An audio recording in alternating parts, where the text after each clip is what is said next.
उत्तर प्रदेश में योगी आदित्यनाथ दे रहे हैं नियुक्ति पत्र। 2846 नव चयनित सहायक अध्यापकों को उत्तर प्रदेश के मुख्यमंत्री योगी आदित्यनाथ नियुक्ति पत्र दे रहे हैं।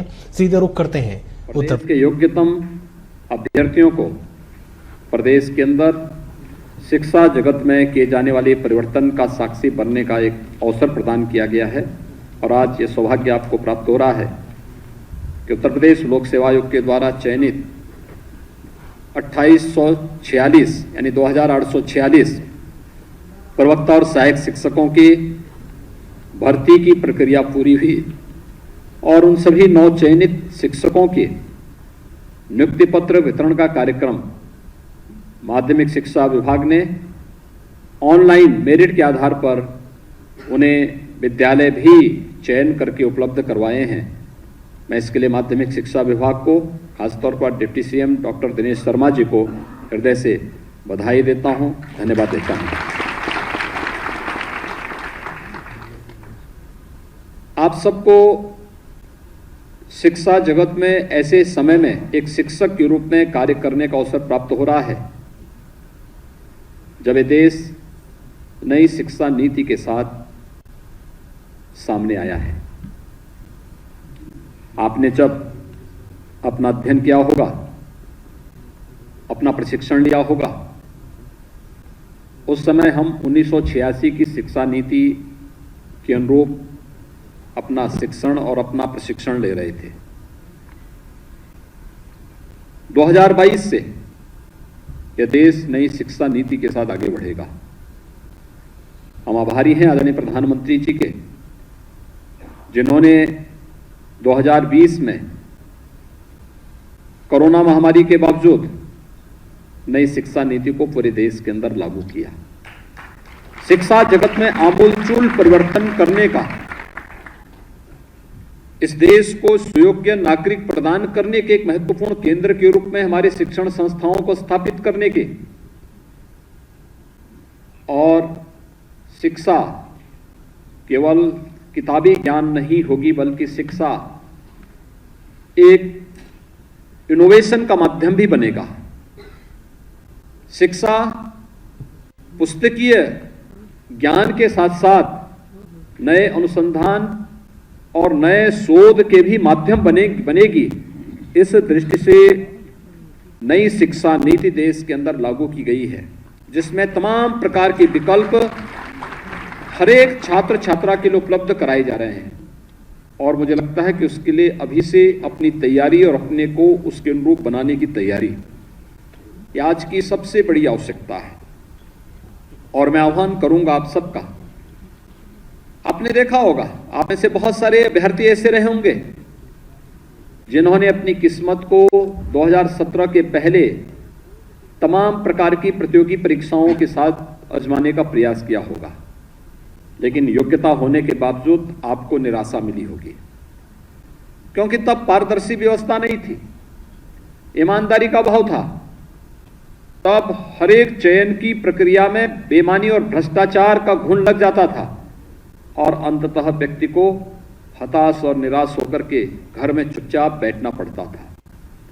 लेकिन एक प्रक्रिया 2017 के बाद आप सबको देखने को मिली होगी, जिस चयन की प्रक्रिया के माध्यम से प्रदेश के अंदर अभी हमारी सरकार का 4.5 वर्ष का कार्यकाल पूरा नहीं हुआ, लेकिन इन 52-53 महीनों के दौरान हमारी सरकार ने अब तक 4.5 लाख प्रदेश के नौजवानों को सरकारी नौकरी प्रदेश के विभिन्न विभागों के अंदर दी है। और अन्यथा ये सभी नियुक्तियां पिछली सरकारों की बेईमानी और भ्रष्टाचार की गिद्ध दृष्टि के कारण, न्यायालय के स्थगन आदेश के कारण रुकी हुई थी। मार्च 2017 में सरकार बनी, हम लोगों ने एक एक करके उन सभी समस्याओं का समाधान किया कि आखिर ये भर्तियां क्यों बंद हैं, हमारा नौजवान क्यों घूम रहा है, योग्यता और क्षमता होने के बावजूद उसको अपने प्रदेश में, अपने जनपद में कार्य क्यों नहीं मिल पा रहा है। और जब हम लोग इस पर आए तो ये देखने को मिल रहा था कि बेईमानी और भ्रष्टाचार कि जिस आकंठ व्यवस्था के साथ ये लोग डूबे हुए थे। और भ्रष्टाचार केवल वंशवाद और जातिवाद का ही नग्न तांडव नहीं कर रहा था, बल्कि बेईमानी और भ्रष्टाचार की भी एक नई गाथा लिख करके प्रदेश के नौजवानों के भविष्य के साथ खिलवाड़ कर रहा था। और ये बंद होना ही चाहिए। इस संकल्प के साथ जब कार्रवाई प्रारंभ हुई, उसके परिणाम सबके सामने देखने को मिले।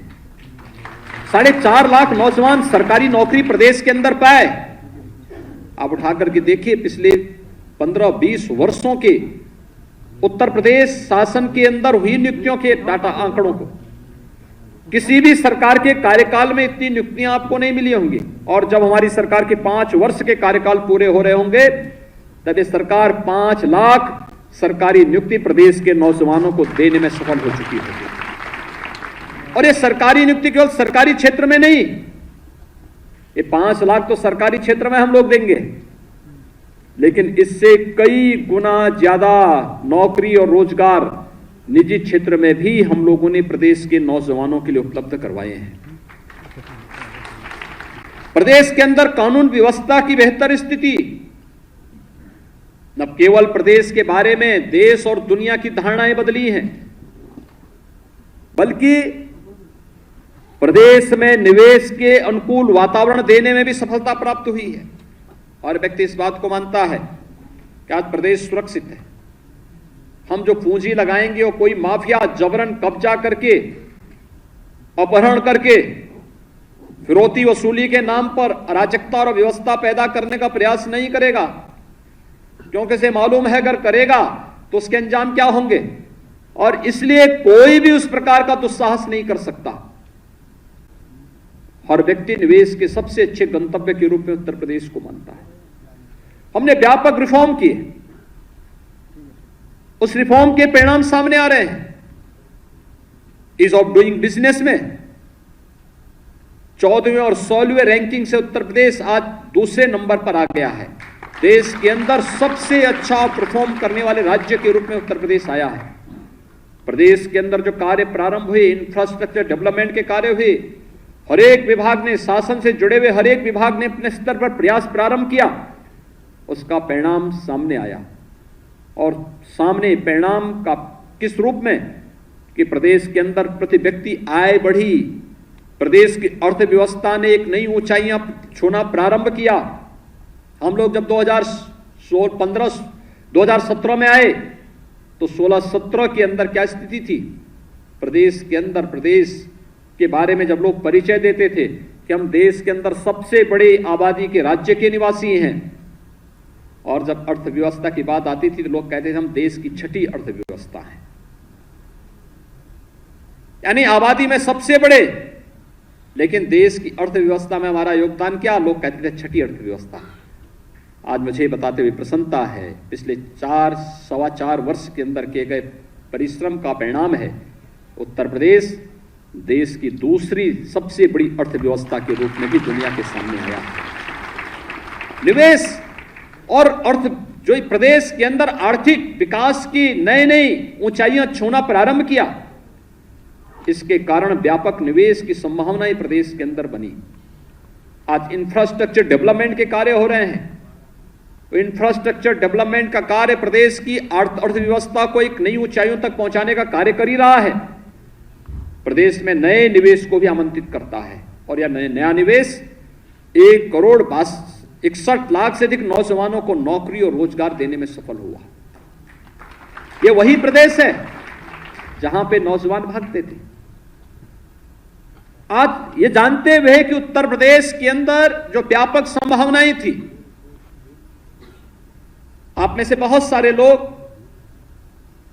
शिक्षक बनने के पहले प्रत्यक्ष अप्रत्यक्ष रूप से 2017 के भारतीय जनता पार्टी के लोक कल्याण संकल्प पत्र को पढ़े होंगे। उस लोक कल्याण संकल्प पत्र में एक लाइन यह भी थी कि हम जब सरकार में आएंगे तो हम प्रदेश के परंपरागत उद्यम को पुनर्जीवित करने का और उसके प्रोत्साहन के लिए कार्य करेंगे। परंपरागत उद्यम क्या था? परंपरागत उद्यम प्रदेश का जो अलग अलग जनपदों में एमएसएमई के, सूक्ष्म लघु मध्यम उद्यम के क्लस्टर बने हुए थे, जो रोजगार और स्वावलंबन के बहुत बड़े केंद्र थे, पिछली सरकारों की उपेक्षात्मक रवैये के कारण ये सब बंदी के कगार पर थी, उजाड़ सा हो गया। आपने देखा होगा 2018 में हमारी सरकार ने 17 में आने के बाद उसकी मैपिंग प्रारंभ की। मैपिंग करने के बाद उनके लिए मार्केट की तलाश प्रारंभ हुई, उनको नई तकनीक के साथ जोड़ने, उनको नई डिजाइन के साथ आगे बढ़ाने का कार्य प्रारंभ हुआ। और फरवरी 2018 में जब प्रधानमंत्री जी से हम लोगों ने प्रदेश के इन्वेस्टर समिट का उद्घाटन करवाया था, उस समय हम एक नई योजना के साथ लेके आए थे परंपरागत उद्यम के लिए। वह था वन डिस्ट्रिक्ट वन प्रोडक्ट की नीति, जो प्रदेश के परंपरागत उद्यम को एक नई ऊंचाइयों तक पहुंचाना था। आज देश ही नहीं, दुनिया की लोकप्रिय योजना बन चुकी है और प्रदेश के एक्सपोर्ट को एक नई ऊंचाइयों तक पहुंचा रही है और प्रदेश को एक्सपोर्ट का एक नया हब बनाने में जिसकी बहुत बड़ी भूमिका है, ये उत्तर प्रदेश के अंदर आज हो रहा है। ये काम पहले भी हो सकता था, विकास की सोच नहीं थी। नौजवानों के प्रति कोई, उनके प्रति उनके मन में कोई इस प्रकार का भाव नहीं था। प्रदेश के अंदर नौजवान को रोजगार मिले, नौकरी मिले, प्रदेश के अंदर अपने ही गांव में, अपने ही घर में, अपने ही जनपद में, अपने ही प्रदेश में नौजवान नौकरी और रोजगार प्राप्त कर ले, ये सरकार की, पिछली सरकारों की मंशा ही नहीं थी। और वही कारण था प्रदेश का नौजवान प्रदेश से पलायन करने के लिए मजबूर होता था, पर निराश और हताश था। लेकिन 2017 के अंदर हुए परिवर्तन के बाद 2017 में देश के अंदर अगर उत्तर प्रदेश की बेरोजगारी की दर थी वह 17.6% थी। आज 2021 के अंदर अगर आप उत्तर प्रदेश के अंदर बेरोजगारी की दर देखेंगे तो ये 4.1% मात्र रह गई है। यानी परिवर्तन लगातार हर स्तर पर देखने को मिल रहा है। ये परिवर्तन इस बात का द्योतक है कि प्रदेश के अंदर प्रदेश ने जो दिशा अपनी तय की है वह एक सही और सकारात्मक है। प्रदेश के विकास के लिए, प्रदेश के इंफ्रास्ट्रक्चर के लिए, प्रदेश के अंदर नए निवेश के लिए और प्रदेश के नौजवानों के लिए रोजगार और नौकरी की संभावनाओं को लेकर, इसमें आपकी अपनी बड़ी भूमिका हो सकती है। आप में से 2846 शिक्षक आज चयनित होकर के जाएंगे और ये 2846 शिक्षकों से मेरी यही अपेक्षा होगी कि चयन की पूरी प्रक्रिया में कहीं भी आपको किसी भी स्तर पर प्रवेश पत्र भरते समय, यानी जब आपने इस परीक्षा के लिए अपना प्रवेश पत्र भरा होगा, एग्जामिनेशन फॉर्म भरा होगा, उस एग्जामिनेशन फॉर्म से लेकर के परिणाम आने, चयन होने, मेरिट सूची तैयार होने और आज नियुक्ति पत्र प्राप्त होने तक किसी भी स्तर पर कहीं भी सिफारिश कराने की नौबत आपके सामने नहीं आई होगी। एकदम पारदर्शी तरीके से, पूरे व्यवस्थित तरीके से ये पूरी की पूरी प्रक्रिया संपन्न हो रही है।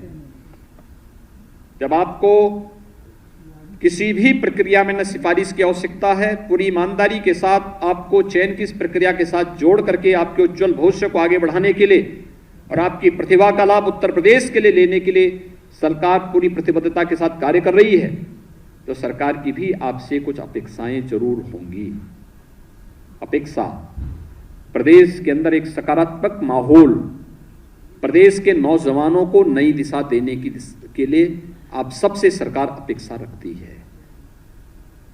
एक कृतज्ञता का भाव होना चाहिए कि पिछली सरकार बेईमानी और भ्रष्टाचार, वंशवाद और जातिवाद का नग्न तांडव करती थी, आप जैसे नौजवानों को नौकरियों से वंचित करती थी। एक सरकार है बिना भेदभाव की नियुक्ति की प्रक्रिया को आगे बढ़ा करके और ईमानदारी पूर्वक चयन करके आपको आपकी मेरिट के अनुसार नियुक्ति पत्र भी उपलब्ध कराती है। किसी भी स्तर पर आपको सिफारिश की आवश्यकता है ही नहीं। हमारे डिप्टी सीएम को, जो इस विभाग के मंत्री हैं, उनको स्वयं नहीं मालूम है कि किस शिक्षक को किस विद्यालय में जाना है, क्योंकि ऑनलाइन प्रक्रिया है। उस ऑनलाइन प्रक्रिया के माध्यम से आपको ऑप्शन दे दिए गए हैं, आपने ऑप्शन भरे हैं, आपका स्वतः उस प्रक्रिया के साथ जुड़ करके चयन की प्रक्रिया के साथ आप नियुक्ति पत्र आप प्राप्त कर लेंगे। ये एक पारदर्शी व्यवस्था प्रदेश की प्रतिभा और प्रदेश के नौजवानों को आगे बढ़ाने के लिए, जब सरकार इतनी स्वस्थ प्रक्रिया को आगे बढ़ाती है तो एक स्वस्थ और सकारात्मक माहौल प्रदेश के अंदर बनाने के लिए आपसे भी अपेक्षा करती है। याद रखना, मेहनत और परिश्रम का कोई किसी भी प्रकार का कोई विकल्प नहीं हो सकता।